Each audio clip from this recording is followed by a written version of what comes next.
Olá pessoal, tudo bem? Você sabia que qualquer polinômio de grau ímpar ele tem ao menos uma raiz real? Quer saber como prova isso?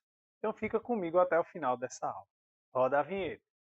I never made it, but I know what it takes. I'm motivated by a mix of emotion. Got my statement, and I'm Eu sou o professor Adriano Medeiros e você está no canal Bote Fé na Matemática.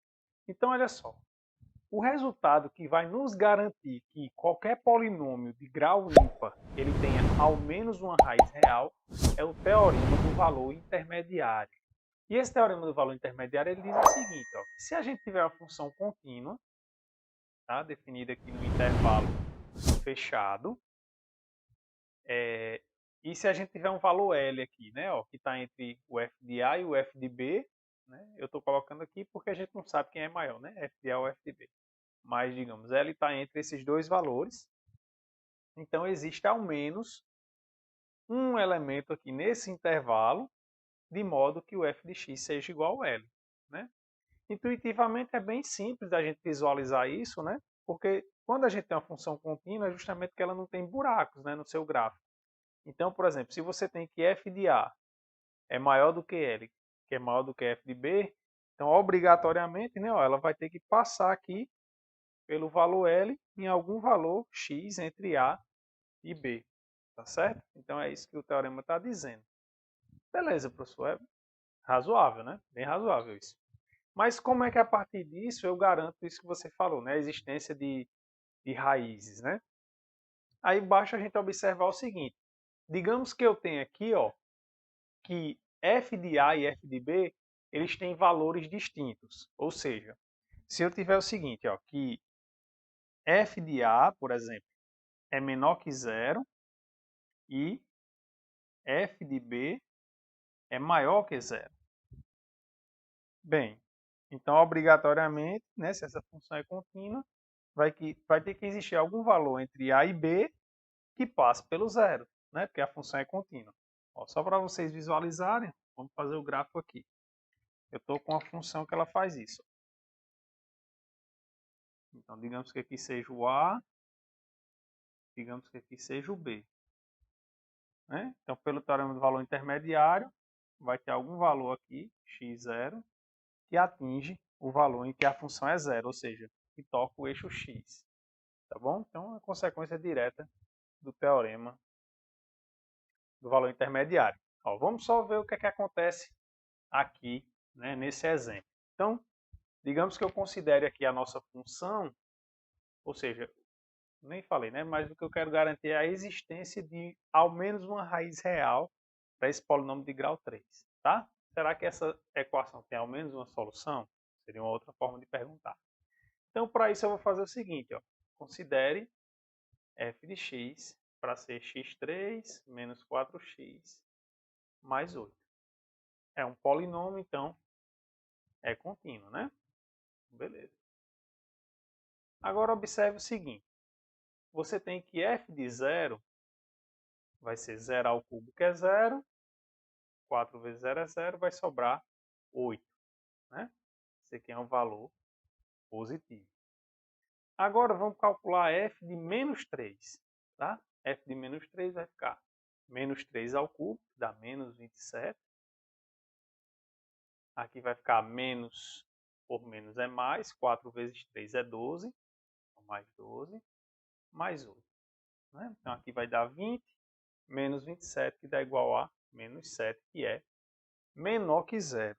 Então, olha só, eu obtive um valor em que a função assumia valor positivo e um outro lugar do domínio que a função assumia valores negativos. Tá bom? Então, pelo teorema do valor intermediário, pelo teorema do valor intermediário, famoso TVI, existe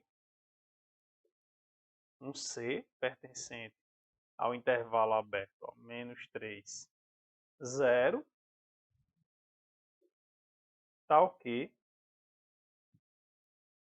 f de C é igual a zero. Tá bom? Aí você deve até, né, pode estar se perguntando aí, professor Adriano, então quer dizer agora que para eu provar que um polinômio ele possui ao menos uma raiz real, eu tenho que estar procurando valores onde ele assume valores positivos e onde ele assume valores negativos? E a resposta é não, tá? Por quê? E aí também, se fosse assim, eu não conseguiria provar em geral que qualquer polinômio de grau ímpar, ele tem ao menos uma raiz real, né? Foi essa promessa que eu fiz para vocês no começo da aula. E eu vou cumprir, tá? Inclusive, se você puder deixar seu like aí nessa aula, é muito importante. E caso ainda não seja inscrito no canal, né? É um prazer tê-lo aqui junto com a gente para que você possa aprender junto conosco, né? Então, olha só. Como é que eu provo isso? Como é que eu provo que qualquer polinômio de grau ímpar ele tem ao menos uma raiz real, né? Ó, qualquer polinômio de grau ímpar. Lembra que quando a gente calculou limites no infinito, né? O que é que era importante? Se você observar bem, né? O que o termo de maior grau, o que acontecia com ele, era o que acontecia com o limite do polinômio. Então, de fato, por exemplo, se eu tenho um polinômio aqui de grau 5, né? 2x à quinta mais 4x à quarta mais 3x mais 1. E eu quero olhar esse limite aqui, quando o x vai para mais ou para menos infinito, o que importa para a gente é só o que acontece com esse termo, tá bom? Se você não conseguiu visualizar isso ainda, é só você observar o seguinte, ó, lembra quando a gente vai calcular esse limite? Quando o x vai para mais infinito, o que é que a gente faz? A gente coloca o x à quinta em evidência, não é isso? E aí a gente coloca ó, 2 mais 4x a 4 sobre x à quinta, que dá 4 sobre x, mais 3 sobre x à quarta, já vou fazer a divisão aqui, mais 1 sobre x à quinta. Né? E aí, quando a gente ia analisar, né, a gente olhava o seguinte, ó, esse cara aqui vai para zero, esse cara aqui vai para zero, esse aqui também vai para zero. Então, na prática, ó, quem é que está mandando aqui? É justamente o termo de maior grau. Tá bom? Então, isso sempre acontece quando a gente olha o limite mais ou menos infinito. Então, o que é que acontece?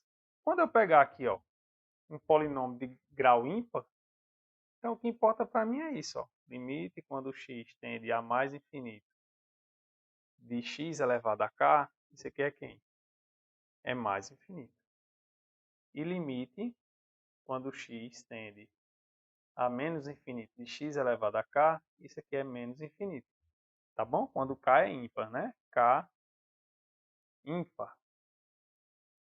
Pronto, então, ó, está dizendo o seguinte, está dizendo que esse polinômio aqui, seja para x muito grande, né, e para x muito pequeno, vai ter algum valor que ele vai assumir um valor positivo e um valor negativo. Então, obrigatoriamente, pelo teorema do valor intermediário, ele vai ter que passar pelo zero. Tá bom? Então, é assim que a gente garante, né, que os limites eles existem. Então, inclusive nesse exemplo aqui, ó, que eu fiz para vocês, aqui eu disse, não, pegue f de 0 e pegue f de menos 3. O que eu estou fazendo aqui é localizando a raiz. Né? Eu estou dizendo, ó, a raiz está aqui, entre menos 3 e 0. Mas, se o exercício não pede para você localizar a raiz e apenas para dizer se existe ou não, eu poderia simplesmente, né, verificar que o limite desse cara, quando o x vai para mais infinito, é mais infinito, e o limite, quando o x vai para menos infinito dele, também é menos infinito. Então, obrigatoriamente, ele tem valores que assumem valores positivos e valores de x que ele assume valores negativos. Tá certo? Aí era só invocar novamente o teorema do valor intermediário e concluir o exercício. Tá bom? Então, essa era a mensagem que eu queria passar na aula de hoje.